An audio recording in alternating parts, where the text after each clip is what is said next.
Hello all.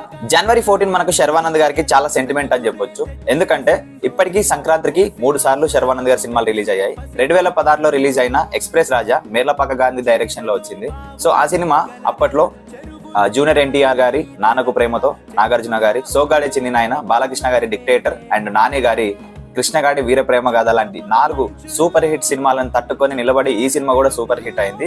And దాని తర్వాత సంవత్సరం 2017లో సతీష్ వేగేష్ణ గారి డైరెక్షన్ లో రిలీజ్ అయిన శతమానం భవతి సినిమా, అప్పట్లో చిరంజీవి గారి re entry cinema, so comeback cinema అయిన ఖైదీ నంబర్ 150 సినిమా అండ్ బాలకృష్ణ గారి 100వ సినిమా, ఎంతో ప్రెస్టీజియస్ ప్రాజెక్ట్ అయిన గౌతమి పుత్ర శాతకర్ణి, ఈ 2 పెద్ద సినిమాల మధ్యలో చిన్న సినిమాగా రిలీజ్ అయ్యి బ్లాక్ బస్టర్ హిట్ అయింది. ఈ సినిమా కూడా మీకు అందరికి తెలిసిందే. ఇప్పటి వరకు సంక్రాంతి అంటే, ఇప్పటికి కూడా సంక్రాంతి అంటే ఈ సినిమా సాంగ్సే మనం అఫీషియల్ గా ప్లే చేసుకుంటాం అనమాట.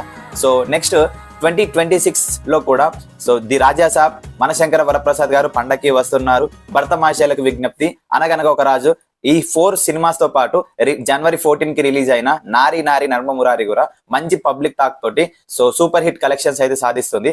రీసెంట్ గా ఈ సినిమా సక్సెస్ మీట్ లో శర్వానంద్ గారు ఒక విషయాన్ని అయితే అఫీషియల్ గా అనౌన్స్ చేశారు. రాబోయే సంక్రాంతికి అంటే 2027 సంక్రాంతికి సో మన తెలుగు సినిమాలోనే, టాలీవుడ్ లోనే సో కామెడీకి మారుపేరైన, కామెడీకి పర్యాయపదమైన శ్రీను వైట్ల డైరెక్షన్ గారిలో సో మైత్రి మూవీ మేకర్స్ నిర్మాణంలో సో తన తదుపరి సినిమా ఉండబోతుందని అనౌన్స్మెంట్ అయితే చేశాడనమాట. సో నేను ఈ కాంబినేషన్ కోసం అయితే ఈగర్ గా వెయిట్ చేస్తున్నా. ఎందుకంటే శ్రీను వైట్ల గారి కంబ్యాక్ ఈసారి సంక్రాంతికి చాలా స్ట్రాంగ్ గా ఉండాలి, సాలిడ్ గా ఉండాలని మనస్ఫూర్తిగా కోరుకుంటున్నా. సో శ్రీను వైట్ల గారి కంబ్యాక్ కోసం ఈగర్ గా వెయిట్ చేసే వాళ్ళంతా ఇక్కడ కామెంట్ సెక్షన్ లో కామెంట్ చేయండి. సో సెంటిమెంట్ ఎవరికైనా సెంటిమెంటే, దాన్ని మనం రెస్పెక్ట్ చేయాలి. సెంటిమెంటే కొన్నిసార్లు ఆయింట్మెంట్, గుర్తుపెట్టుకోండి. సెంటిమెంటే కొన్నిసార్లు ఆయింట్మెంట్, గుర్తుపెట్టుకోండి. Thank you.